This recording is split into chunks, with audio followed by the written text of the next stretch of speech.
Assalamualaikum warahmatullahi wabarakatuh. Perkenalkan, nama saya Ahmad Kadim dengan NIM 103012400230 dari kelas IF 4812.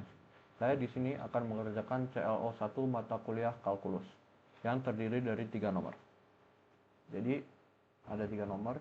Untuk soal pertama, itu merupakan soal pertidaksamaan.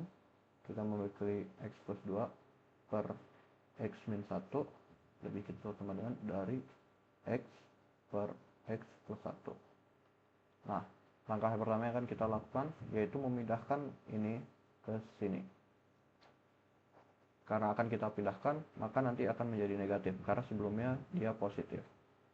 Kita tuliskan ulang, X plus 2 per X min 1 dikurang X per X plus 1 lebih kecil dari 0. Lebih kecil sama dengan dari 0. Lalu akan kita kalikan silang. Oke, kita kalikan silang, maka akan ditulis seperti ini. X plus 2 kalikan dengan X plus 1 dikurangi X kali X min 1. Untuk penyebutnya akan kita tuliskan X min 1 dikali dengan X plus 1 lebih kecil sama dengan dari 0. Lalu kita akan, setelah kita kalikan, kita akan mendapatkan hasil X kuadrat plus 2X plus X plus 2 min X kuadrat plus X per X min 1 dikalikan dengan X plus 1 itu lebih kecil dari 0, lebih kecil sama dengan dari 0. Ini akan saya lanjutkan di sini ya. Lalu ini kan bisa kita coret ya, X kuadrat dengan min X kuadrat karena akan habis. Lalu ya itu kita coret itu. Jadi kita akan mendapatkan 4X plus dengan 2 per X min 1 dan X plus 2 plus 1 maaf, itu lebih kecil sama dengan dari 0. Maka kita akan pembuat nolnya ya. Ini dimana 4X plus 2 sama dengan 0. Jadi 4X sama dengan min 2 X sama dengan min 2 per 4 atau X sama dengan min setengah. Kita dapatkan ini.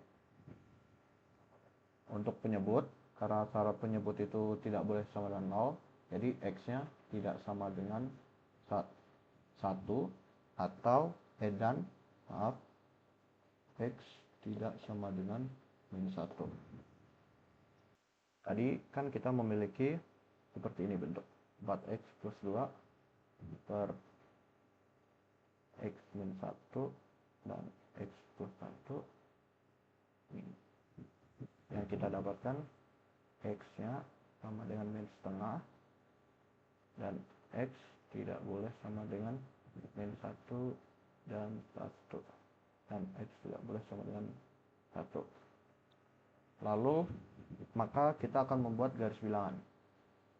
Bilangan di sini dengan nilai ini 1 di sini. Lalu di sini ada min setengah dan di sini ada min 1. Kita akan menguji bagian sini. Kan di atas 1 ada angka 2, kita coba masukkan ke sini. 4 dikalikan 2, X-nya kita substitusi dengan 2, 8 ditambah 2, 10. 10 per 2 min 1 positif, 21 positif. Jadi hasilnya pasti positif ya. Lalu karena ini mereka semua berpangkat ganjil, maka akan selang-seling seperti ini. Nah, karena yang kita diminta itu ini yang kita ketahui kurang dari 0, maka kita akan mengambil yang negatifnya. Jadi kita akan mendapatkan himpunan penyelesaian itu min tak hingga, minus tak hingga sampai dengan negatif 1 dan ini Ini karena ada tambah dengan jadi pakainya ini minus setengah X 1.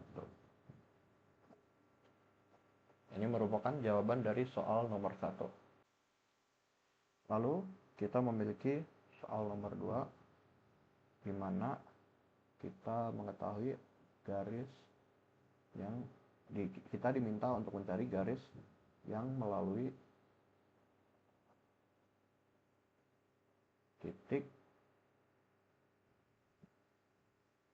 3,1 dan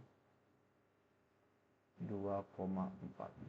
Ini soal yang kita miliki. Kita diminta untuk mencari garis yang melalui titik 3,1 dan 2,4. Jadi langkah pertama yang akan kita lakukan yaitu mencari gradien.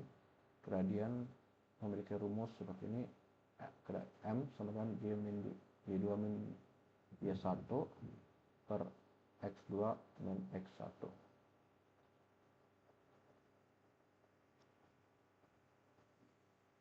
Nah, jadi kita masukkan saja sesuai rumusnya.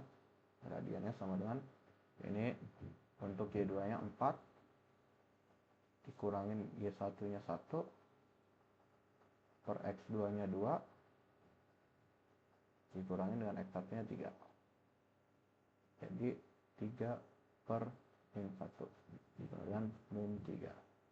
Ini kita mendapatkan gradiennya min 3 ya teman-teman.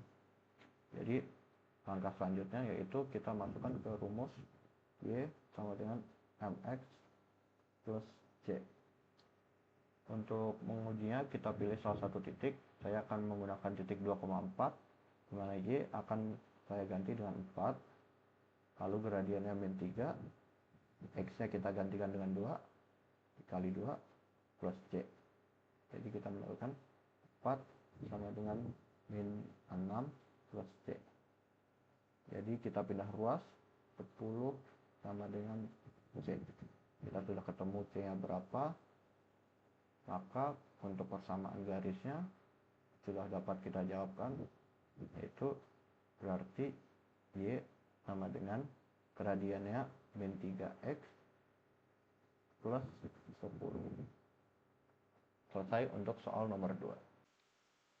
Dan sekarang kita akan mengerjakan untuk soal nomor 3. Nah, dan sekarang kita akan mengerjakan untuk soal nomor 3. Dimana diketahui di soal bahwa fungsi fx itu sama dengan cos x dan gx itu sama dengan akar x. Dan kita diminta untuk menentukan domain dari G urutan f x. Oke. Jadi langkah-langkah pertama yaitu kita perlu membuktikan bahwa G berurutan f x itu terdefinisi. Jadi dengan cara range f dengan domain G itu tidak sama dengan himpunan kosong. Itu kita bisa menggunakan range f itu pas x berarti range f nya min 1 hingga 1 dan domain G karena akar berarti itu tidak boleh bilangan bulat, berarti bulat sampai dengan plus tak hingga itu tidak boleh sama dengan bilangan himpunan kosong. Nah, jadi ini karena diiris kita akan mendapatkan 0 sampai 1. Jadi satunya itu ini 1. Ini tidak sama dengan bilangan kosong. Berarti terbukti valid ya, bahwa ini sudah terbukti valid ini. Lalu langkah selanjutnya yaitu G bulatan f x itu dapat kita tuliskan dengan G f x. Nah, jadi G f x itu bisa kita tuliskan dan cos X akar cos X. Nah, ini kita dapatkan bahwa g fx itu terdefinisi pada batas cos X itu lebih dari sama dengan 0 dan min 1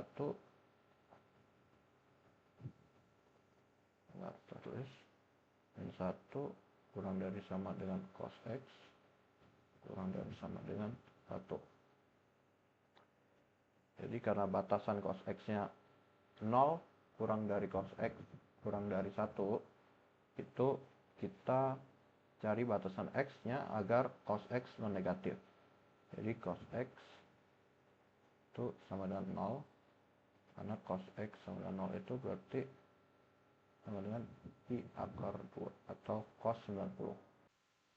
Lalu tadi karena kita sudah menemukan bahwa cos X tadi, saya tulis ulang, cos X itu sama dengan pi per 2 atau cos 90. Jadi kita bisa menemukan bahwa X ini sama dengan pi per 2 plus 2pi, karena 2pi ini 360, jadi kalau dijumlahkan maka nilainya akan tetap sama dikali K. Dan juga ada X sama dengan min pi per 2 plus 2pi dikali K. Jadi kita sudah menemukan domain dari G uletan F itu sama dengan ini,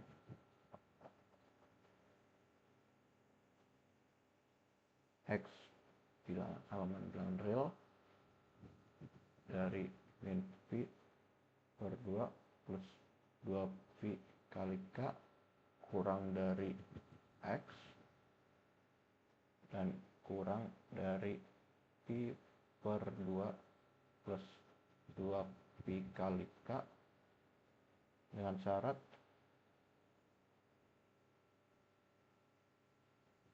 seperti ini. Selesai dan ketemu domain dari G bulatan A. Cukup sekian dari saya. Terima kasih. Mohon maaf jika ada salah. Wassalamualaikum warahmatullahi wabarakatuh.